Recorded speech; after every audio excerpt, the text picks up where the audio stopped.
60-member task force of New Orleans police and nearby Jefferson Parish sheriff's deputies joined forces.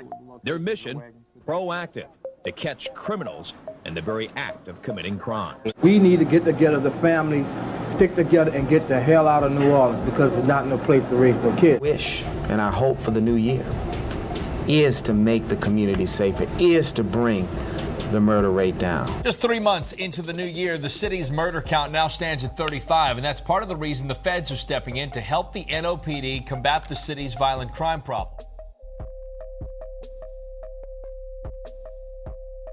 Yo, it was a cold-blooded Sunday morning in the French Quarter, December 1st, 1996. Streets still smell like last night whiskey and broken promises, but inside that Louisiana pizza kitchen, man, it was about to turn into a slaughterhouse. 4 workers showed up just trying to clock in and do their regular routine. Arla Piccolo, Santana Mo, Michael Wiskowski, and Damian Vincent, normal people, normal jobs, just trying to make it through another day. While they was putting on aprons and getting the dough ready, that was already on the guest list, and it pulled out without a reservation. Philip Andy and his little clique, Malcolm Hill, and Tracy Marquez, walked in on some, yo, we just here to check the schedule type shit. Hill had just started working there as a dishwasher, but this visit, it wasn't about no dishes. Kyra, being sweet and innocent, offered these fools something to drink, ice water for cold hearts. She ain't even know she was serving her own killers. Meanwhile, Damien was in the back, mop swinging like a janitor on autopilot. Soon as he come up front, Philip pulled out like, hey bruh, come on holler at me real quick. That's street code for something shady. Damien walked over probably thinking it was some casual convo, but nah, out of nowhere, Philip pulled a heater out of his pocket with a damn potato on the end. Yeah, a potato. Like he making loaded mashed potatoes and murder at the same damn time. And it wasn't just for show. Homie pressed that gun in Damien's direction and told him, just go to the back. As they walking toward the cooler, he flagged Michael too, like, hey, you too, white boy. Inside that freezer,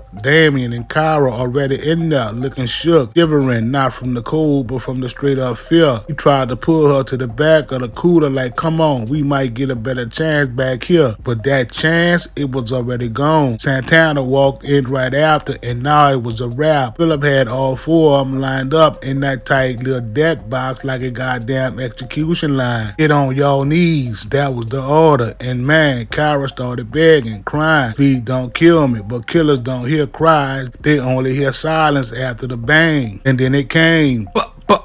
A potato barrel gun popped like thunder in a shoebox. Damien, trying to keep his head down, caught one in the back of the neck. Lights out. He dropped right there, thinking that was the end. But by some miracle, that boy woke back up in that bloody freezer, lying on top of his friend's bodies. Somehow he was still breathing. He pushed himself up, climbed over the corpses, grabbed the phone and called 911. Like they shot us, all of us, we in a cooler. While he on the line, trying to stay alive, another employee, Terrell Collins, pulled up to work. This man walked into a war zone. He took the phone, talked to dispatch, then ran next door to the tourist trap restaurant yelling, hey, they done murdered everybody next door. Soon as Terrell ran back next door screaming, that pizza kitchen was a bloodbath. Waitress Jennifer Pleasant looked up like, say what now? He ain't waste no time. Bolted next door and found Damien barely hanging on. Dude was trying to talk through the pain, and she tried to get him something to drink just to keep him upright till paramedics got there. First badge on the scene was NOPD Lieutenant Kenneth Pelletieri. Homie stepped in that cooler and damn near slipped on that. Blood everywhere. Then he heard it, gurgling. That was Michael Wiskowski, still breathing through the pain, just rattling with every gas. The lieutenant and another cop dragged Michael out the meat box and started CPR, like they life depended on it.